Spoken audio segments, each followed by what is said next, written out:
Morning. তোমরা জানো আজ রবিবার, আমি সারাদিন তোমাদের সাথে বকি, মানে সিরিয়াসলি সারাদিন তোমাদের সাথে বকি।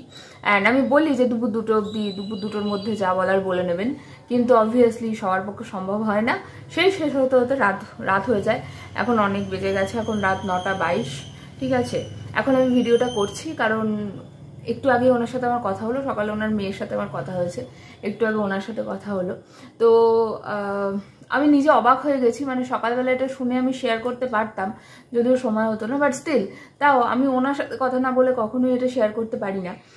ঘটনাটা যেটা, সেটা হচ্ছে একজন 60 আপ একজন ঠাকুমা, ঠিক আছে, তো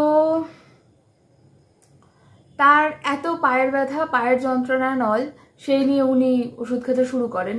উনি এই নিয়ে 2বার ওষুধ নিয়েছেন, 2 মাস ওষুধ খাচ্ছেন। উনি এখন সিঁড়ি দিয়ে ওঠানামা করছেন, একা একা ট্রেনে যাতায়াত করছেন। আমাকে বলছেন আজকে ব্যথাটা একটু বেড়েছে। কেন, কি হয়েছে?